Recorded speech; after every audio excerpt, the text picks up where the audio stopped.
Hello, right. I already started recording most of this video and then I realised I didn't change the screens to be big on the camera.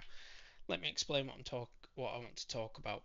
Normally, in my playlists, I kind of have a retrospective, like look what I've done in the last branch, look at how I fixed this bug, let's fix this bug together, let's add in this new feature together, and a couple of like how-tos, like how I do it personally. That's good, but you never get to see the inner workings, like how did I come up with it, except from on the ones where we do it on the fly. Um, Almost like a watch me figure it out on the fly. What this video, wrong screen again, is currently, I will talk through what I have there. I'll do it on the big screen. Currently, ignore the player start that's within the blueprint that's highlighted right now. So when you select the door, ignore the one that's highlighted. Currently, I have a door. It holds player start information, player level information. So when you go through that door, it's going, oh, okay, so you want to go to the protagonist's bedroom, okay, and this has wiped itself, but you would see something like protagonist bedroom, right? Because when you go through the protagonist's bedroom, you see there's a door on the right and there's a door on the left, isn't there? String literals, it's all string, got to pass it through. Pain in the backside. If I change something, if I change it from a name to a string, like I'm in the middle of doing now, loses all the string that's been typed in. So each one of these aren't null, but these have all been emptied. I'm in the process of incorporating the player start within the door blueprint. What I'm going to show you right now is the version 1 for how I pass through information from level to level, and the Resident Evil, classic Resident Evil style door transition. Right, so let me remember to actually do full camera. Okay, so you come in range, you press E. This is your current level. You come in range of the door, you press E. Okay, it loads, it passes the info, so the door sprite, the level you want to go to, and the player start you want to go to. Does a little door transition level, open the door, close the door. It then passes through, loads you up to the level you wanted, the level that you passed through, and to the location you wanted in the level, the player start. That string, we change it from name to string, like I said, the variable or text to string or whatever, white, gone. That's the problem we've got right now. I also don't want to perpetually keep on making player start changes. I've now got Act 1 and prologue levels in. Some levels have 2 player starts, some have 5 or 6. So every player start in every level will need me to manually go in and make sure everything's right. That, and what Unreal's like, it might just wipe out a string for giggles, and then I've got to do with that anyway. That's what we're dealing with right now. So I've turned from name to string variable type, and it's wiped all the player starts. Before I go into how I plan to solve it, you'll also see a middle bit here.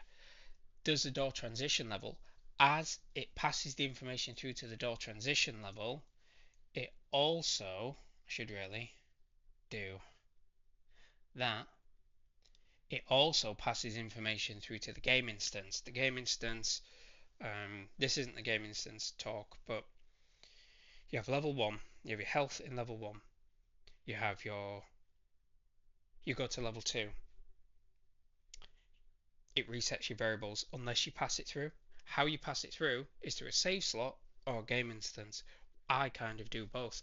I pass it through on the game instance. You have to tell it what variables you want. You can't just go pass everything through.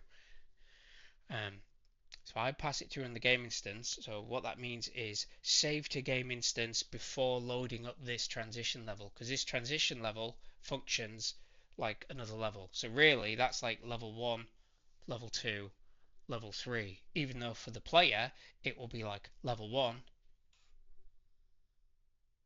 level 2.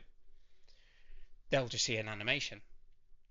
So I pass it through before I load up that transition level. As I pass it through the game instance, I also then pass the game instance through the save slot under the premise that what's in the game instance should match the autosave save slot. So there's no reason for me to pass it through separately, which I don't want.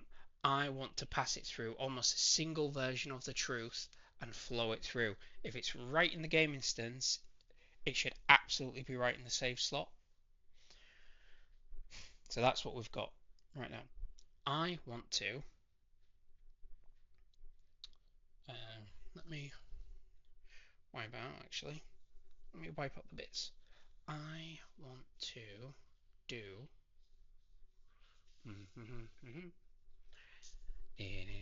sorry, it's first time I've done this. I want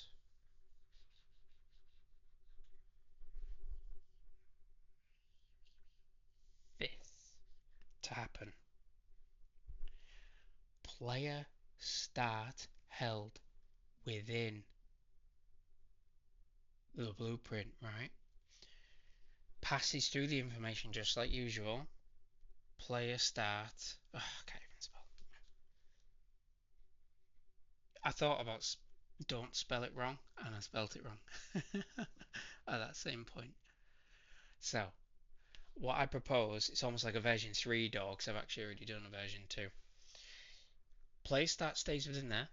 We pass through everything. We still do a pass through to the game instance, and we still pass the game instance to the save slot. I need to do a bit of extra work, however, because I don't want to pass through tags. I don't want to pass through text or names or text. I want to pass through this object. So there is a game mode, right? Game mode, and that says, I'll just do it, I'll explain. It goes, which player start do you want? Shall I just guess? How do I do it? Currently, we pass through the tag information, that string literal. You put it in the text. If I show you here, you see, I'll just get the current one. It might be half broken, but you'll see what I'm talking about. The movement. So we've got the level and we've got the movement. The movement is string. The movement comes from level movement. Level movement is empty right now, but that would be the name of the player start. You pass that through, and then when you open up the door level, you see it goes to a door transition level, which is that thing in the middle, and we pass through the movement. We've already passed through, actually I might as well explain. You see there? See this bit? Let me show you. You see this bit is this game instance pass through information. Is it an exit door? So doors the other way around, aren't they? And when you're on the other side of the door, is it double door? Is it sliding door? Is it locked? Pass through the current door sprite. So if it's an open door sprite, it's open door sprite. If it looks like this, it looks like that. If it looks like that, then it looks like that. That's what gets passed through. Door transition level, this thing. And level movement, the string, right?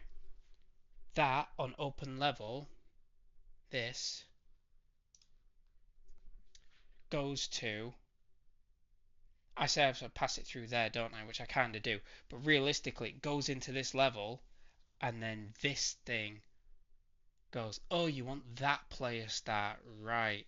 There is no player start in this one because it's a camera, it's first person door transition, but that is logically how it works with the levels. It's the same if, and I'm doing it backwards, but it's the same like that. What player start do you want? Oh, you want this player start. See? If going on text, I've put a component, this is like a component child actor of the player start type. Actually, wait, let me think. I've done a component. and I want to populate that component. Essentially, it's like a variable but different. It's hooked to the blueprint. I want it. I want to populate that because this is a master blueprint, right? Each door has its own instance: door 1, door 2, door 3, cafeteria door, prologue cafeteria door, like prologue protagonist bathroom door. Each one is its own instance, right? Each one has its own player start. So we are, but we are working off the master, the parent, and its instance editable. So when we do this door transition, we're not passing through master door, we are passing through current level door, whichever one you've pressed. That we're passing through the children of it, which still fit through the gap because it's still a door.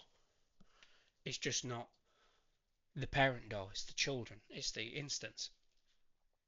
So we have that. I need to get that to go into here.